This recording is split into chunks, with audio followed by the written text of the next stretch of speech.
Hello, it's the Cosmic Diva. Very nice to see you again. Hope all is well in your sphere. I know we're living in crazy times in a crazy world, so things can't always be perfect and things can't always be well. And we need to acknowledge that, but we also need to understand that a lot of times we prolong our suffering unnecessarily. Because we cling to these pains and these moments of hurt, and we hold on to them and we give them more power than they deserve.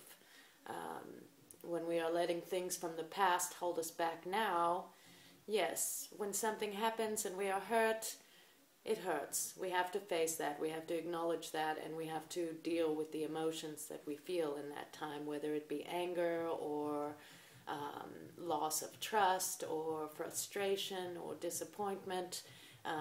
We need to very strongly and very closely look at those things and also completely deal with the emotions. Don't bury them. I used to think that I was amazingly accepting because I could have my heart ripped out and just move on, and it never bothered me, and even claimed that my heart couldn't be broken because I just let everything go and accepted everything. At some point, I realized that there was some level of that was not conducive, because I was not fully accepting things, because you cannot fully accept something by burying the actual emotions that you're feeling, because what will happen is later on all those things will come back. Every time something like that happens and you bury it, it just piles up and piles up until one day you explode and end up in a moment of hopelessness, which is really not good. I know this because I've been there. We can let go, though. I mean, I have learned to just let go. I was dumped by my ex while I was 3 months pregnant with little to no explanation.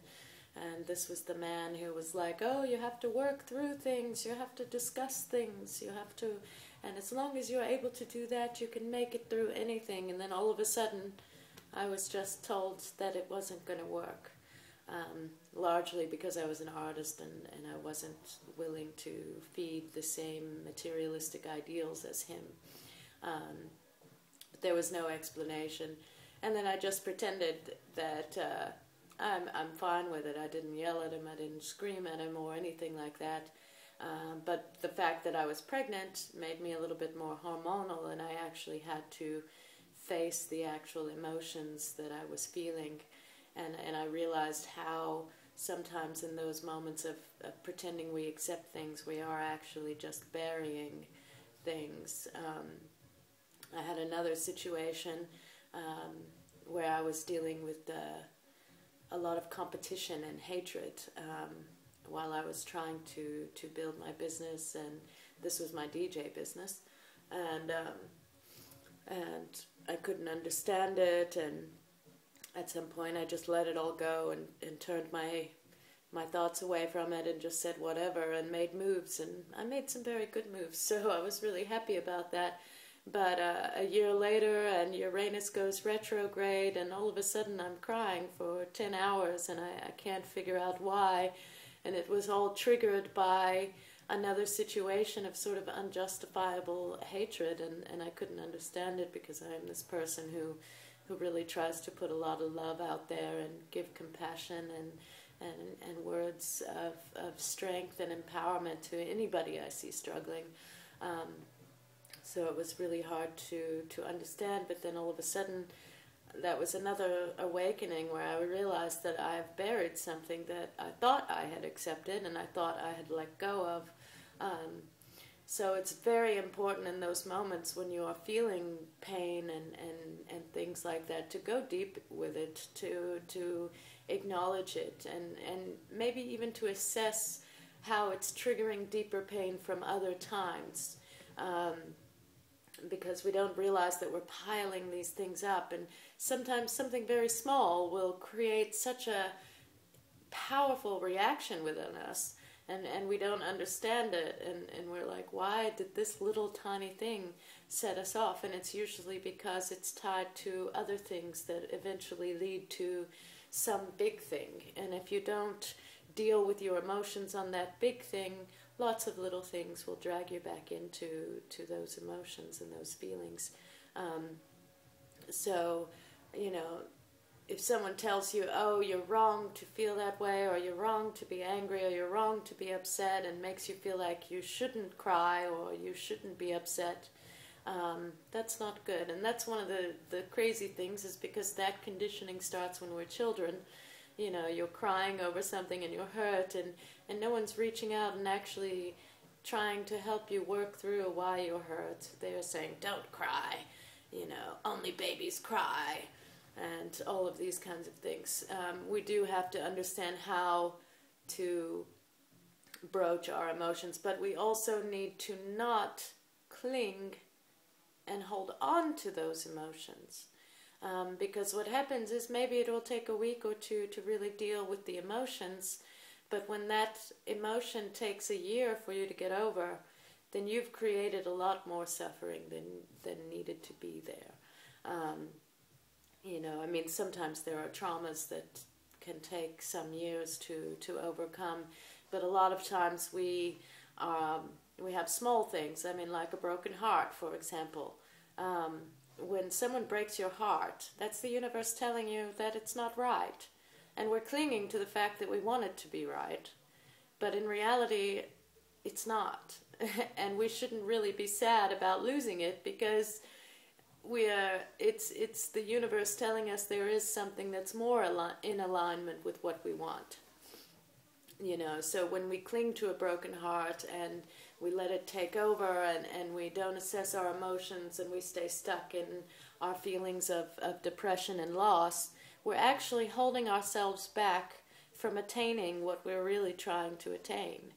And that is really one of the greatest things I learned, was that I could just let it go.